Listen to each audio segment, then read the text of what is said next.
Hi friends, welcome to Rasagolla channel. நம்ம இன்னைக்கு prawn தொக்கு எப்படி செய்யறதுன்னு பார்க்கலாம். எப்பவுமே ஒரே மாதிரியான prawn தொக்கு சாப்பிட்டு போர் அடிக்கும். இந்த டேஸ்ட்ல ஒரு முறை செஞ்சு பாருங்க. இதை சாதத்தோட சேர்த்து சாப்பிட்டீங்கன்னா ரொம்பவே டேஸ்டா இருக்குங்க.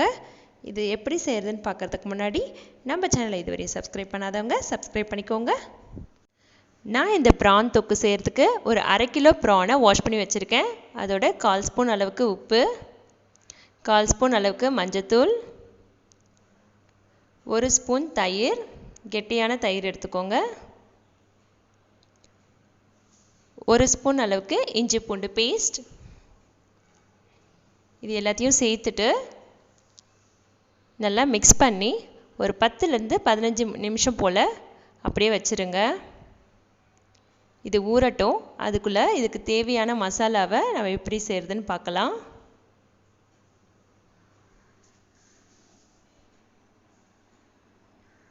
ஒரு கடாயில் 6 வரமிளகாய், இது லைட்டாக வறுத்துக்கோங்க. ஒரு 1/2 ஸ்பூன் அளவுக்கு தனியா, 1/4 ஸ்பூன் சீரகம், 1/2 ஸ்பூன் அளவுக்கு மிளகு, கொஞ்சமாக வெந்தயம், ரொம்பவே கொஞ்சமாக கடுகு. இது டேஸ்ட்டும் ஃப்ளேவரும் நல்லா கொடுக்கும். நிறைய எடுத்துட்டிங்கன்னா கசப்பு தன்மை வந்துடும். 1/4 ஸ்பூன் சோம்பு எல்லாம் சேர்த்து வறுத்துக்கோங்க. இதை மிக்ஸி ஜாரில் சேர்த்துக்கிட்டு நல்லா ஆறின அப்புறமா 4 பல் பூண்டு சேர்த்து அரைச்சி எடுத்துக்கலாம். இதோட நான் ஒரு 3 டேபிள் ஸ்பூன் அளவுக்கு புளி தண்ணி சேர்த்து நல்லா பேஸ்ட் மாதிரி அரைச்சி எடுத்துக்கிட்டேன். கடாயில் 2 டேபிள் ஸ்பூன் நெய் விட்டுருங்க. நெய் இல்லை எண்ணெய் எது வேணாலும் சேர்த்துக்கலாம்.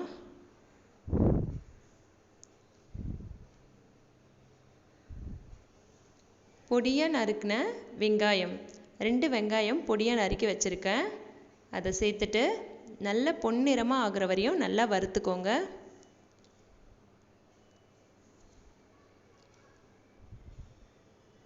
இதோட நம்ம ஊற வச்சிருக்க ப்ரானையும் சேர்த்துடலாம். இந்த டிஷ்க்கு தண்ணியே தேவையில்லை. ப்ரானில் இருக்க தண்ணியே நிறைய வெளியே வந்துடும். இதை மூடி போட்டும் நம்ம செய்ய போகிறதில்ல. ஏன்னா ப்ரான் செய்கிறதுக்கு ரொம்ப கம்மியான டைம் தான் எடுக்கும். தக்காளி 1 அரைச்சி எடுத்து இது பண்ணி ஊற்றிக்கிறேன்.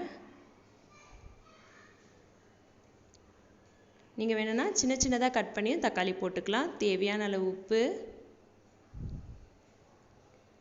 பார்த்தீங்களா எவ்வளோ தண்ணி வெளியே வந்துருச்சுன்னு. இந்த தண்ணியெலாம் கொஞ்சம் நல்லா சுண்டி வர வரையும் அப்படியே கிளறி விட்டுக்கோங்க. இந்த டைமில் கொஞ்சம் நல்லா தண்ணியெலாம் கம்மியாகிடுச்சு. இந்த டைமில் சேர்த்துக்கலாம் இந்த நம்ம அரைச்சி வச்சுருக்க பேஸ்ட்டை சேர்த்து நல்லா கிளறி விட்டுக்கோங்க. இப்போவே சூப்பரான ஸ்மெல்லை கொடுக்குது. நம்ம இந்த மாதிரி வறுத்து பொடி பண்ணி அரைக்கிறதுனால நல்ல ஒரு சுவையும் நல்ல மணமும் நம்மளுக்கு கிடைக்கும்.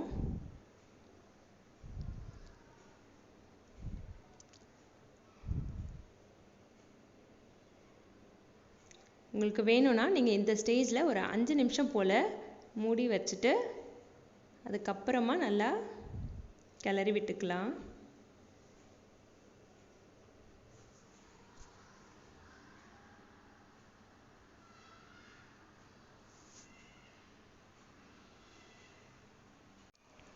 பார்த்தீங்கன்னா நல்லா தண்ணிலாம் கம்மியாயிட்டு நல்லா தொக்கு மாதிரி வந்துடுச்சு. மோஸ்ட்லி நம்மளோட ப்ரான் தொக்கு ரெடி ஆயிடுச்சு.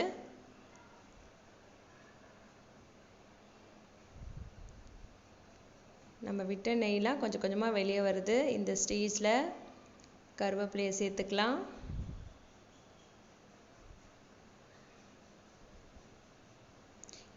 இதை சாதத்தோடு சேர்த்து சாப்பிட்டிங்கன்னா ரொம்பவே டேஸ்ட்டாக இருக்கும். சப்பாத்தி, தோசை எல்லாத்துக்குமே சூப்பராக இருக்கும்.